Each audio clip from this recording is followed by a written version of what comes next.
Work all night, but I feel so calma. So, here's our mga tanuman diri sa balay. Nami kamunggay guys, so you can just harvest anytime. Yan, kung gusto ka magtinola, sabaw, lalo na karon ulan-ulan yan guys. Pwede ka mag-harvest anytime sa among tanglad. Yes, super fresh guys with the morning dew.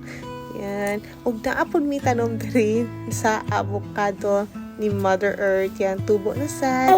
And here's our sili sa dahon guys. Kung magtinola ka, kompletos ricados na yun diri sa among garden. Yan, here nami kamatis guys. Hinog-hinog na yun. Yan, super fresh. Yan. Tubo na yun ang tanong ni Ate F. Diri na side guys. So, kailangan na to ni harvest. Papa guys.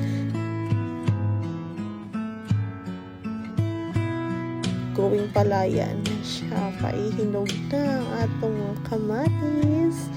Ayan guys, you see, super fresh yan. So, kung magsabaw ka guys, lalo na karon ulan-ulan, so di na kailangan pa mag-check sa mong kusina kung naa pa ba kay mga lamas diha kay diri mag-harvest lang may fresh from the garden guys. So here, dili ni uso mga ornaments di sa mua. Kaya guys, di na ta kailangan mangita pa, di na kailangan magpalit. Ari, libre na lang ni diri ginakuha na mo. Diba mi? So, dari na sign tapon mi atsal guys. Og here, another set of kamatis. Yan guys. Pahinog na po. O, diba mong sili? Yes, anong dahon niya guys. Magtinolang ping panok. Mag-pick up na po mi diri. So, here's our sili. Yan, nangahinog na siya last time. Gi-harvest na mo una. Yan guys, so here na po yung nagbunga.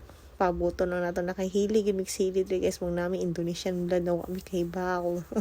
So here na po tayo alugbati guys. Medyo bata pa. Ang ladong nami down sa mani. Grabe. Sa kang wa pa diri. Ug ang atong asal is very hinog na. Yes, i-harvest na po nato guys. Yan.